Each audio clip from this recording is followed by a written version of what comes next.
How's it going, everyone? Nick from Comic Culture here. It is Whiplash Wednesday, new comic book day. I got a stack of books from the store. Let's see what I got.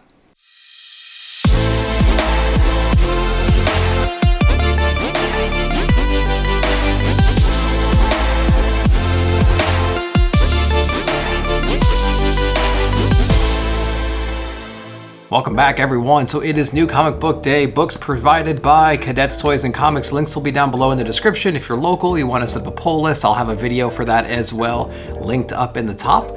So you definitely want to check that out. Man, we got a healthy little stack right here. So let's get into it. We're going into the big two, as we always do. We're going to start over with Marvel. Man, I got a stack of Marvel, and my philosophy is kind of changing a little bit on Marvel and DC. I'm a little bit down on DC right now. They have a few really cool titles out, but I think Marvel has a lot more opportunity, and I know a lot of people have been saying that lately, and I've just been kind of seeing that trend and that attitude kind of spread. Let me know down below. How are you guys feeling about Marvel and DC in general? Who do you think has got the upper hand right now? All right, we're gonna check out ASM number 89. I feel like as a comic book reader and someone who does reviews, every single week I need to be on some of the mainstream titles a little bit more.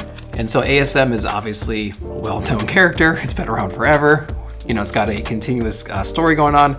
I need to be in on this. I'm not as well-versed in Spider-Man as I need to be. So I'm kind of in the theory of like, I should be on it regardless of how good it is right now. So I don't know. And especially with the new creative team coming soon and kind of like weaving their way into the current story, I should probably be on this. So I'm gonna try to jump in on ASM. So there we go. We're going over to Donny Cates and Ryan Ottley on Hulk. This is issue number 4.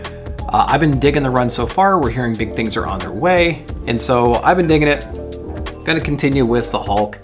X Lives of Wolverine. This is issue number 3. Went with the A cover, I believe. Yep, A cover on this one. I've been digging this one. I've been liking X Deaths a little bit better. I'm waiting for them to kind of I don't know. Well, I'm waiting for those stories to merge, right? They're kind of going in two different directions right now. I'm trying to figure out how they're going to kind of reconcile and how they're going to kind of fit together, like House of X and Powers of X did. X Lives Wolverine, number 3. Can't wait for it. One book that's been picking up steam for me is X-Men. This is issue number 8. We have MODOK on the cover. Pretty cool. Can't wait to get into this. The art's always been interesting. The last few issues have been really intriguing for me. And it feels like they're kind of heading in a direction now. It feels like the first few issues were kind of like Power Ranger episodes. And then now all of a sudden they have a direction, they know where they want to go, and they're heading in that direction. I don't know if they were like kind of delaying so other books can catch up. Not entirely sure. Let me know what your theories are though in the comments. We have our L. Ewing. He's back on Venom, number 5. I've been kind of hard on this book. I've read the ROM stuff. Wasn't really digging it. I'm not a big fan of Brian Hitch's art style, but we're gonna keep going because it's Venom. We love the last run with Donny Cates. We're gonna continue on here because I like Al Ewing. I like Rom V. Hopefully this run gets better. We will see. All right, man, the Marvel keeps coming. We're several Marvel in. We have Thor issue number 22. Speaking of Cates, Nick Klein's art is amazing in this book. Been digging this one. I don't really like the representation of Mjolnir and like its physical form, but I did like the culmination of bads of evil that kind of made Mjolnir into a physical form. I do like that. I do like the backstory. I do like the deep cut that it took to create that. And this book looks crazy too. So I'm going to continue reading Thor issue number 22.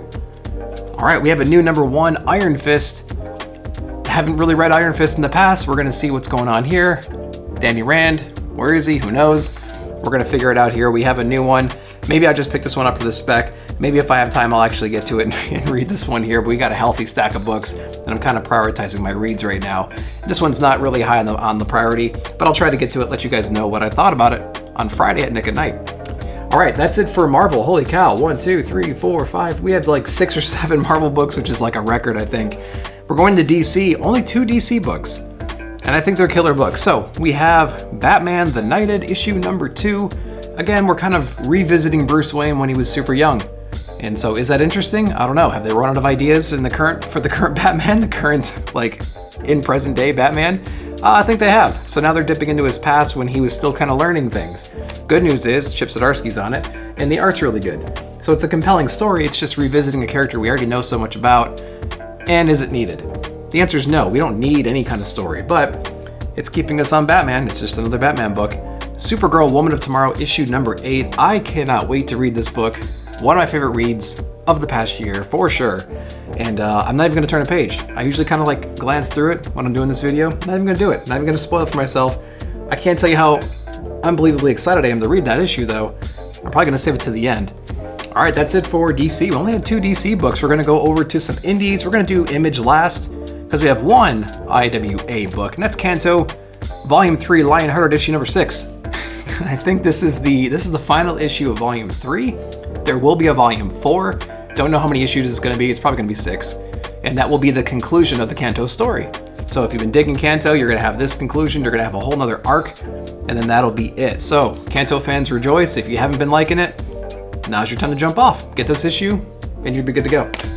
Okay, going over to Image Comics, we have 5 Image books. What's the furthest place from here? Issue number 4. This is our Carney issue. People have been digging this book in the first issue, and then people started falling off of it. I've still enjoyed it a whole lot. I like the world, I like the characters, I like the dialogue. It got a little bit weird in the last issue just because it got more like comical. It got more strange. It got more extraterrestrial in a way. And so I think it's kind of driving people away a little bit, but I'm still digging the book. If you're into indies and you're into like some of the weird stuff, you might like this book. What's the furthest place from here? We're on issue number 4. We are going to keep going with it. All right, we have Jeff Lemire and Andrea Sorrentino and Dave Stewart on Primordial, issue number 6. I've been pretty hard on this book, kind of like Venom. It started okay, it started intriguing. I don't think we have enough story, really. The art has a lot to do with the storytelling, which I absolutely love because it's Andrea Sorrentino. But I just wanted a little bit more dialogue. We have a lot of real basic, low-level communication between the animals, which makes sense. But I'm just not connecting with any of the characters, either the dogs or the humans or anything like that. And the overall story is kind of, I feel like it's lacking something. But full review coming up on Friday of this one right here. We're on issue number, 6 on that. So Primordial, or Righteous Thirst for Vengeance, Rick Remender. What a cool book, but it's very hard for me to kind of grasp what's going on, who these characters are, what their motivations are, who's teamed up with who, why things are happening. I think this is going to be a cool trade read. I think issue to issue, you lose some of the details and you kind of forget the connections here and there. But this might be a good one to kind of trade weight on. But I'm getting a single issue just because I have them all so far, and we're just going to keep going. This is issue number 5, I believe, of Righteous Thirst for Vengeance. Pretty interesting book, but it's kind of confusing to me. Kind of have to mull that over a little bit. All right, 2 more books. We have The Silver Coin, issue number 9. So this one I did not read the last issue for. It came out last month, so I'm going to have to read that one and then read this one. This one might not make the review on Friday, but we will see. And then we have Joe Hill and David Embouer again from David from Kanto. We have Rain, issue number 2. I got the variant cover here as well. So pretty interesting, compelling, sad, emotional, really well written and well drawn issue number 1. We'll see it, but it didn't really tell us where it was going to go. We didn't really understand what the story was going to be. This event happened. A lot of people were hurt, injured, murdered, killed, and we don't really know where the story is going to go. This one tells you where the story is going to go, so that's really cool. This one is interesting. We'll see if it has any legs. Rain number 2, pretty interesting book. You got to check it out.